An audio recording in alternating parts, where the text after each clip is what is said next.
కేదార్ నన్ను ప్రేమించినప్పుడు నేను బ్రతికుండి ఏం లాభం అని అనుకుంటూ కే మేఘన పరిగెత్తుకుంటూ గదిలోకి వచ్చి చీర తీసుకొని ఉరివేసుకోబోతూ ఉంటుంది.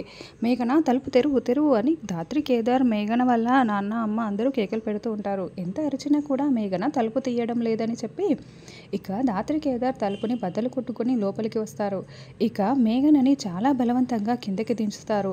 మేఘన ఆగు ఆగు అని ధాత్రి, కేదార్ ఎంత చెప్తున్నా కూడా లేదు, కేదార్ ప్రేమ నాకు దక్కనప్పుడు నేను బ్రతికి ఉండి ఏం లాభం, నన్ను చనిపోని జగదాత్రి, అడ్డు తప్పుకో అడ్డు తప్పుకో అని మేఘన కేకలు పెడుతూ ఉంటుంది.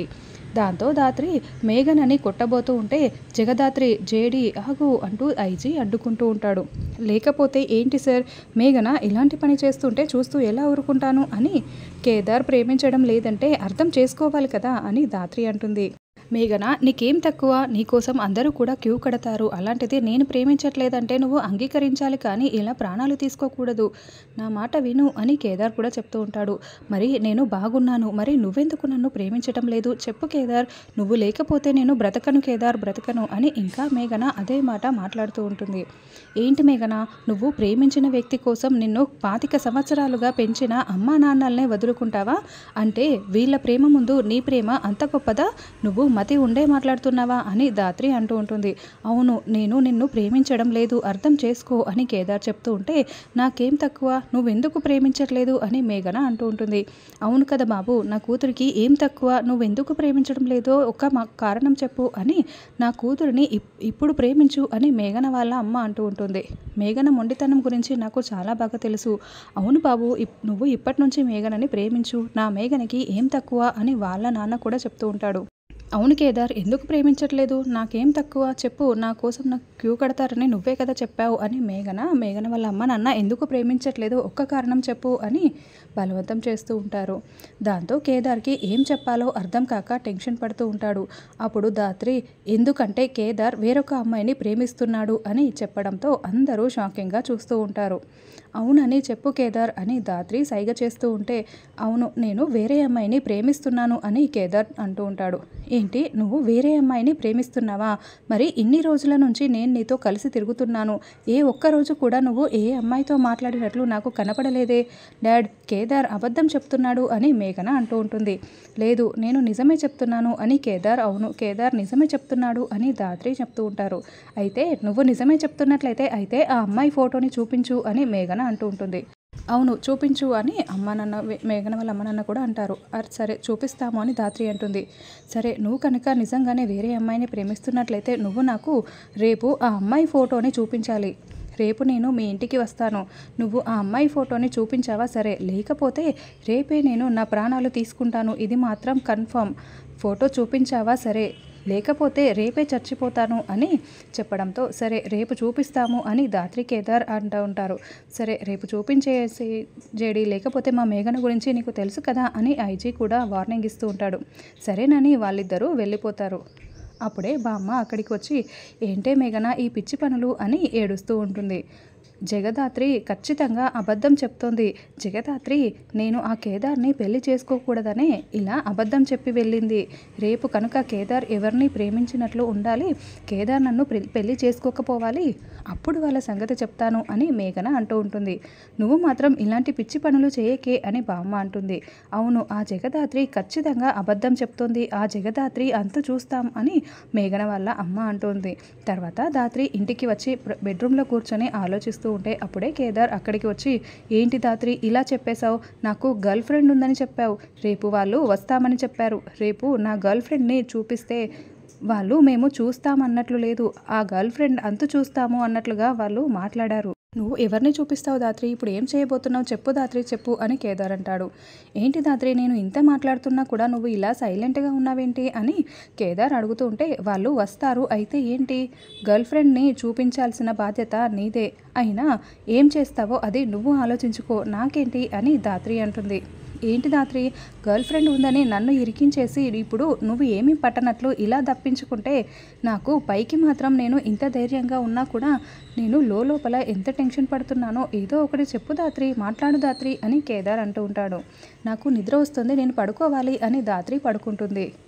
ధాత్రి అలా పడుకుంటావేంటి ధాత్రి, ఏదో ఒక సొల్యూషన్ చెప్పు ధాత్రి, లేకుంటే మేఘన ఏం చేస్తుందో ఏంటో అని కేదార్ టెన్షన్ పడుతూ ఉంటాడు. అయితే నీకు మేఘనని పెళ్లి చేసుకోవాలని ఉందా? సరే అయితే పద వెళ్దాం. నిజం చెప్పేద్దాం. మేఘనని పెళ్లి చేసుకో అని ధాత్రి అంటుంది. ధాత్రి నువ్వు నన్ను ఇరికించకు ధాత్రి.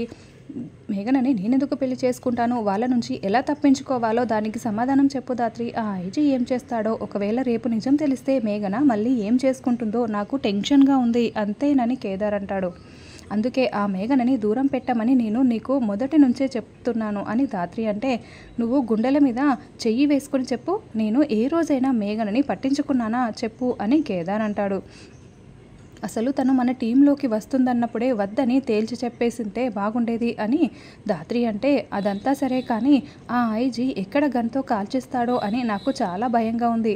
రేపు ఇంటికి వచ్చిన తర్వాత ఏం చేస్తాం ధాత్రి అని కేదార్ అంటే, రేపు వస్తారు కదా, రేపు చూస్తానులే, ఈ జగదాత్రి ఆడించే ఆట రేపు చూద్దు కానీ అని ధాత్రి అంటుంది. ఏం చేయబోతున్నావు ధాత్రి అని కేదార్ అంటే, తినబోతూ రుచి అడగటం ఎందుకు, రేపు నీకే తెలుస్తుందిలే అని ధాత్రి అంటుంది. అప్పుడే కేదార్ జగదాత్రి అంటూ కౌశికి వస్తుంది. రా అక్క, కూర్చో అక్క అని కేదార్ అంటాడు. మీతో మాట్లాడదామనుకున్నాను, మీకోసం చాలాసేపటి నుంచి వెయిట్ చేస్తున్నాను అని కౌశికి అంటే, పని పూర్తయి వచ్చేసరికి లేట్ అయింది, చెప్పక్క ఏం మాట్లాడాలి అని కేదార్ ధాత్రి ఇద్దరు అడుగుతూ ఉంటారు. కాచిని చూస్తే చాలా బాధేస్తుంది, ఏడుస్తూనే ఉంది.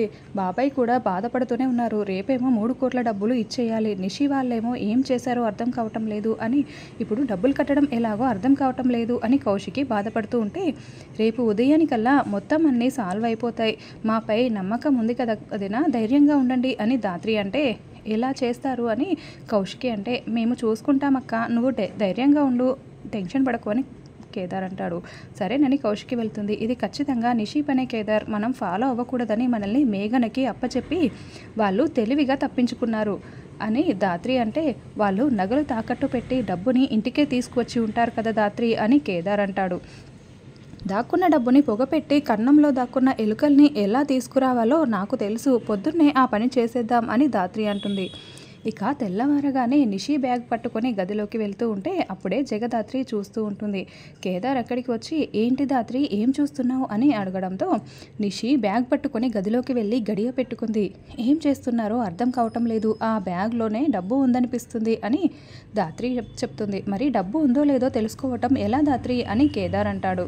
ఇక ఇద్దరు వెనుక వైపుకు వెళ్ళి అద్దంలో నుండి చూడడానికి ట్రై చేస్తూ ఉంటే అసలు కనిపించదు. అప్పుడే ధాత్రి మొబైల్ని లోపలికి పెట్టి వీడియో తీస్తూ చూస్తూ ఉంటారు. వాళ్ళంతా కూడా డబ్బుల్ని లెక్క పెట్టుకుంటూ ఉంటారు. 3 కోట్ల డబ్బులు ధాత్రి, ఖచ్చితంగా బంగారాన్ని తాకట్టు పెట్టి ఉంటారు. వెంటనే ఈ వీడియోని చూపించి మనము అందరికీ నిజం చెప్పేద్దాం పదా, కాచిని కాపాడదాం అని కేదార్ అంటే, ఇప్పుడు మనం వెళ్ళి ఈ వీడియోని చూపించినా కూడా ఈ డబ్బు మేము ఫ్రెండ్ దగ్గర నుంచి అప్పు తెచ్చుకున్నామని యువరాజ్ కవర్ చేస్తాడు. కాబట్టి మనం దీంతో ఏమీ చేయలేము, డబ్బుల్ని కూడా తీసుకోలేము అని ధాత్రి అంటుంది. అయితే ఇంకేం చేద్దాం అని కేదార్ అనడంతో, నగల్ని తాకట్టు పెట్టినప్పుడు రిసిప్ట్ ఇస్తారు కదా, ఆ రిసిప్ట్ కూడా నిషి హ్యాండ్ బ్యాగ్లోనే ఉంటుంది. నిషికి మామూలుగా హ్యాండ్ బ్యాగ్లో అన్నీ పెట్టుకునే అలవాటు ఉంది. ఆ హ్యాండ్ బ్యాగ్ ఫుల్ అయిపోయిన తర్వాత నెలకొకసారి నాతోనే క్లీన్ చేస్తూ ఉంటుంది. ఇప్పుడు ఆ రిసిప్ట్ ఖచ్చితంగా నిషి హ్యాండ్ బ్యాగ్లోనే ఉంటుంది, మనం వెళ్ళి తీసుకుందాం అని ధాత్రి అంటుంది. కానీ ఆ గదిలో నుంచి వాళ్ళు బయటికి వెళ్తేనే కదా నిషి బ్యాగ్లోని రిసిప్ట్ని మనం తీసుకోగలం అని ధాత్రి అంటే, నువ్వు రెడీగా ఉండు ధాత్రి, వాళ్ళు గదిలో నుండి బయటికి వెళ్ళేలా నేను చేస్తాను అని కేదార్ వెళ్ళి యువరాజ్ వల్ల గదిని తలుపుని కొడుతూ ఉంటారు. వెంటనే వాళ్ళు డబ్బుల బ్యాగ్ని ఒక చోట దాచిపెట్టి వెంటనే డోర్ ఓపెన్ చేస్తారు. రే ఏంట్రా ఇలా వచ్చావు అని యువరాజ్ అడగడంతో, ఏదో డబ్బులు కట్టేసిన దొంగల్లా ముగ్గురు అలా కంగారు పడుతున్నారేంటి అని కేదార్ అంటాడు. మేమేం కంగారు పడటం లేదు, ముందు నువ్వెందుకు వచ్చావో చెప్పు అని యువరాజ్ అంటే, అక్క అందరినీ భోజనాలకు రమ్మని పిలుస్తోంది, మీరు ఎంతటికీ పలకకపోతే నేను పిలవడానికి వచ్చాను రండి అని, నాతో పాటే రండి అని కేదార్ అంటాడు. నీతో పాటు రాము, నువ్వు వెళ్ళు అని యువరాజ్ అంటే, ఇప్పుడు నేను వెళ్ళాననుకో మీరు రాలేదని చెప్తాను, అప్పుడు అక్కనే ఇక్కడికి వచ్చి మిమ్మల్ని తీసుకువెళ్తుంది అని కేదార్ అంటాడు. అవసరం లేదులే, మీతో పాటే వస్తాం పదా అని నిషి అంటుంది. అలా డబ్బుల బ్యాగ్ని దాచిపెట్టి వాళ్ళ ముగ్గురు కూడా గది నుండి బయటికి వస్తారు. ఇక రేపటి ఎపిసోడ్లో నిషి బ్యాగ్లో నుండి రిసిప్ట్ని తీసుకొని సేట్జీ దగ్గరికి వెళ్ళి మొత్తం నిజాన్ని ధాత్రి కేదార్ తెలుసుకుంటారు.